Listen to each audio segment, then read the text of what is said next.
केरल की धरती पर जहां हरियाली में सुकून बसता है, एक गुमशुदगी की शिकायत ने वो जख्म दिए जो सदियों तक नहीं भर पाएगा। एक बेटे की बेचैनी एक सवाल थी, माँ का फोन क्यों बंद है। ये एक साधारण सी बात नहीं थी, ये उस जाल की पहली आहट थी जो जिंदगी में तूफान लाने वाला था।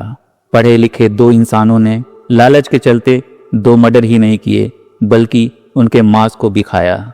तंत्र विद्या के नाम पर लहू का जाम भरा, इंसानी जिस्म काटा और बचे हुए हिस्से फ्रिज में रखे ताकि ये वहशत की दावत बाद में भी जारी रहे। जब आशा की डोर टूटती है और गरीबी दस्तक देती है तो ईमानदारी का लिबास पहने हुए शैतान आता है। वो आता है एक फर्जी नाम लेकर, एक झूठे प्रोफाइल के पीछे छिपकर, और वो करता है सबसे बड़ा सौदा, समृद्धि के बदले इंसानी जान। एक तरफ थे वो लोग जो पैसे की भूख में इतने अंधे हो गए कि उन्होंने ईश्वर की आवाज में एक दरिंदे का फरेब सुनाई दिया, और दूसरी तरफ थे वे 2 मासूम कमजोर कड़ियां जिन्हें महज एक काम के झांसे में खींच कर लाया गया। फिर जो हुआ उसने पूरी इंसानियत को हिला कर रख दिया। ये खौफनाक कहानी कोई फिल्मी कहानी नहीं है, ये हमारे समाज की सबसे गंदी हकीकत है। ये कहानी आपके रोंगटे खड़े कर देगी। आप देख रहे हैं शैडो टेप्स। 26 दिसंबर 2022 की दोपहर थी। केरल के एक जिले में रहने वाले सर्वराज ने अपनी मां पद्मा को फोन किया। रोज की तरह मां से बातचीत करने की आदत थी, लेकिन उस दिन फोन नहीं उठा। उसने सोचा शायद किसी काम में व्यस्त होंगी, मगर शाम तक जब कॉल का जवाब नहीं मिला तो बेचैनी बढ़ने लगी। अगले दिन भी स्थिति वही रही, फोन बंद, कोई मैसेज नहीं। उसने अपनी आंटी पलानी अम्मा को फोन करके कहा कि उसकी माँ की जानकारी ले और देखे कि सब कुछ ठीक ठाक है या नहीं। पलानी अम्मा जब पद्मा के घर गईं तो घर सूना मिला। पलानी अम्मा घबरा गईं क्योंकि पद्मा तमिलनाडु जिले के धर्मपुरी जिले से थी। 6 महीने पहले एनकोलम आई थी। लॉटरी टिकट बेचकर घर गृहस्थी चला रही थी। पद्मा की उम्र 55 के आसपास थी। शांत स्वभाव की मेहनती महिला। परिवार का कहना था वो कभी बिना बताए घर से नहीं जाती, फोन तक ठीक से चलाना नहीं जानती थी, इसीलिए उसका अचानक गायब होना सभी के लिए बहुत आश्चर्य की बात थी। उस दिन पलानी अम्मा ने इंतजार किया, लेकिन जब पद्मा नहीं आई तो अगले दिन उसने मिसिंग कंप्लेंट दर्ज कराई। पुलिस ने शुरू में इसे एक सामान्य मिसिंग केस माना, पर फिर फोन की लोकेशन ट्रेस करने पर बड़ी अजीब बात सामने आई। पद्मा की आखिरी लोकेशन उसके घर से लगभग 100 किलोमीटर दूर एरनम मुल्लक के पठान थिट्टा जिले की निकली। अब पुलिस को मामला गड़बड़ लगा। उन्होंने और गहराई से फोन की कॉल डिटेल निकलवाई तो एक नाम बार बार सामने आया, मोहम्मद सफ़ी। मोहम्मद सफ़ी उम्र लगभग 40 साल, कोची में छोटा सा होटल चलाता था। शुरू में पुलिस को लगा ये सिर्फ जान पहचान वाला हो सकता है, लेकिन जब सफ़ी से संपर्क किया गया तो उसकी बातें टाल मटोल भरी लगीं। उसने कहा, हाँ मैं पद्मा को जानता हूँ, लेकिन महीनों से बातचीत नहीं हुई।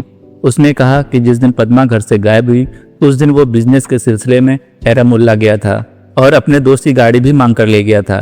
जब उसके दोस्तों से पूछताछ हुई तो उसकी बात झूठ निकली। पुलिस ने जब थोड़ी सख्ती दिखाई तो सफीक सब कुछ बोलने लगा। उसने बताया कि वो अकेले नहीं, उसके साथ 2 लोग और हैं, और यहाँ से शुरू हुआ इस केस का पहला अध्याय। सफी के कॉल रिकॉर्ड में एक और महिला का नाम बार बार आ रहा था, रोजलिन। जब पुलिस ने उसके परिवार से संपर्क किया तो चौंकाने वाला सच सामने आया। रोजलिन कुछ महीने पहले रहस्यमय तरीके से गायब हो गई थी। उसका परिवार भी महीनों से पुलिस के चक्कर काट रहा था, लेकिन कोई ठोस सबूत नहीं मिला था। अब पुलिस के सामने 2 औरतें थीं, दोनों गुमशुदा, दोनों को कनेक्शन एक ही आदमी से। यहाँ से केस सस्पेंस थ्रिलर जैसा मोड़ लिया। जांच जैसे जैसे आगे बढ़ी, सच और भी भयानक निकल कर आया। सफ़ी के ऊपर पहले से कई केस दर्ज थे। वो हाल ही में 15 महीने की सजा काट कर आया था, पर सबसे हैरान करने वाली बात यह थी, सफ़ी के कथन के मुताबिक वह कभी कभी खुद को राशिद बनाकर मिलता था और फेसबुक पर श्रीदेवी के फेक अकाउंट से लोगों का भरोसा जीतता था। अलग अलग वेश और नामों से लोगों से बात करके उन्हें अपने जाल में फंसाता था। इसी जाल में फंसे थे भगवल सिंह और लैला सिंह, एक शांत पढ़े लिखे वैदिक परिवार के। भगवल आयुर्वेदिक डॉक्टर थे और अपने पिता से सीखी हुई विरासत संभालते थे, पर कई वर्षों से वे आर्थिक तंगी से जूझ रहे थे। फेसबुक पर भगवल की दोस्त बनी श्रीदेवी। धीरे धीरे एक भरोसा बन गया। 3 साल तक बातचीत होने पर भगवल श्रीदेवी पर विश्वास करने लगा। श्रीदेवी ने उसे बताया कि वो एक ऐसे इंसान को जानती है जो समस्याओं का हल निकाल सकता है, और फिर वो इंसान आया, राशिद। राशिद ने कहा वो एक सोर्सर है, उसके पास ऐसी शक्तियां हैं जो लोगों की बदकिस्मती मिटा सकती हैं। भगवत सिंह और लैला नहीं जानते थे कि श्रीदेवी, राशिद और सफ़ी एक ही आदमी हैं। राशिद ने सीधी बात कर दी, उनके ऊपर काला जादू है और इसे खत्म करने के लिए कुछ तंत्र मंत्र क्रिया करनी होगी। भगवल और लैला ने कुछ तंत्र क्रियाएं कराईं।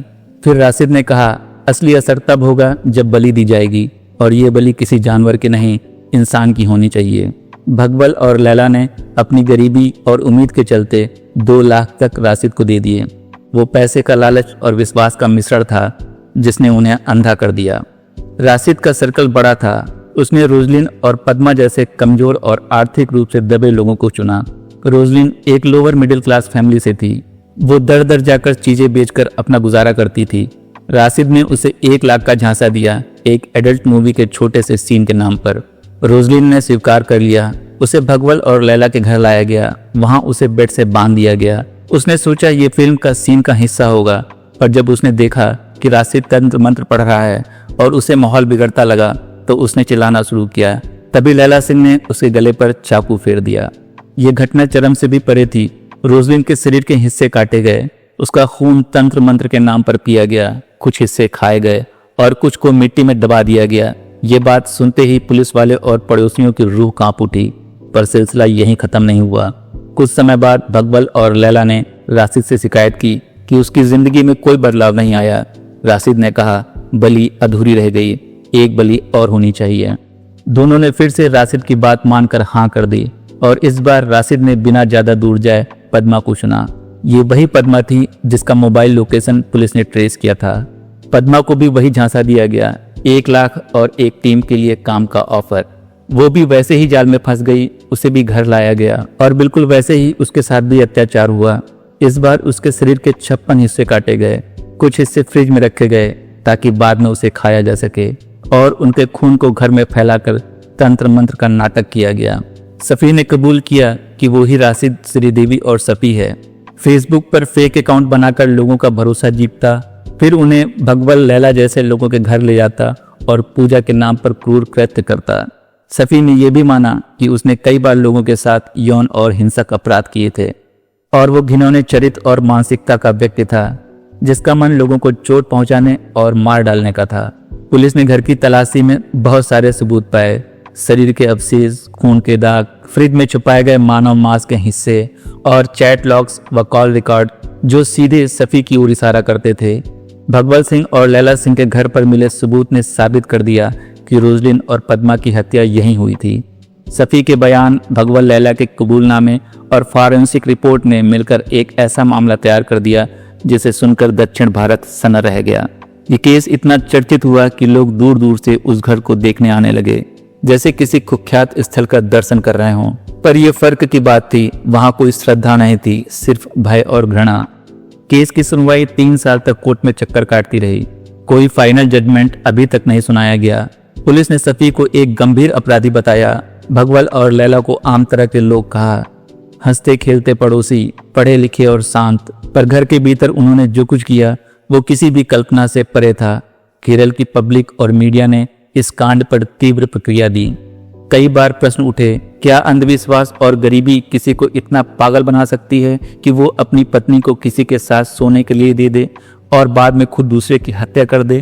क्या फेसबुक जैसे मंचों पर छिपे व्यक्ति समाज के सबसे कमजोर वर्गों को निशाना बना रहे हैं? आज भी जब इस घर के पास से कोई गुजरता है, लोग ढेरों सवाल के साथ खड़े रहते हैं। कुछ कहते हैं कि इस तरह के अपराध शिक्षा और जागरूकता की कमी का परिणाम है। कुछ कहते हैं सोशल मीडिया और फेक प्रोफाइल ने इंसान का खून चूस लिया है, और कुछ लोग बस चुप होकर चले जाते हैं, ये सोचते हुए कि जिन 2 महिलाओं की जान गई है, उनके साथ जो हुआ उसे शब्दों में बयान कर पाना नामुमकिन है। सर्वराज की कॉल से शुरू हुई ये कहानी पद्मा की गैर मौजूदगी से लेकर फ्रिज के अंदर छिपे हिस्से तक एक पूरी जमीनी हकीकत बनकर रह गई। सफ़ी, राशिद, श्रीदेवी जो भी नाम थे, अंततः गिरफ्तार हुए। भगवल सिंह और लैला सिंह ने कुछ कबूलनामे दिए और कोर्ट में ये मामले चल रहे हैं, लेकिन जो घाव बन चुका है अब वो शायद कभी भर सके। इंसानियत पर यह मामला एक ऐसा दाग है जिसे मिटाना समाज के लिए आसान नहीं होगा। पर एक बात साफ है, जब तक हम जागरूक नहीं होंगे, जब तक हम अंधविश्वास, झूठे भक्तों और आर्थिक शोषण के खिलाफ खड़े नहीं होंगे, ऐसे खौफनाक अपराधों का खतरा बना रहेगा। पद्मा और रोजलिन की याद में यही एक सीख बची है। सोचना सीखो, सवाल पूछो और किसी भी देवी या साधु के नाम पर अपने विवेक को मत छोड़ो। तो दोस्तों, ये थी केरल की उस भयानक मानव बलि कांड की कहानी जिसने हर किसी को हिला कर रख दिया। अंधविश्वास और लालच का ये कॉकटेल क्या कर सकता है, ये हमने देखा। अगर आपको शैडो टेप्स की ये कोशिश पसंद आई और अगर आप चाहते हैं कि ऐसे भयानक सच हम आपके सामने लाते रहें, तो देर किस बात की है, वीडियो को लाइक कीजिए, इसे हर ग्रुप, हर दोस्त के साथ शेयर कीजिए। नीचे कमेंट करके हमें बताइए कि आपकी क्या राय है और आप आगे किस तरह की कहानी देखना चाहते हैं। अगर आप पहली बार शैडो टेप्स पर आए हैं तो चैनल को अभी सब्सक्राइब कर लीजिए और बेल बटन दबाना बिल्कुल मत भूलिए, ताकि अगली कहानी आपसे मिस ना हो जाए। हम बहुत जल्द लौटेंगे एक रहस्यमय कहानी के साथ। तब तक सावधान रहिए, सुरक्षित रहिए।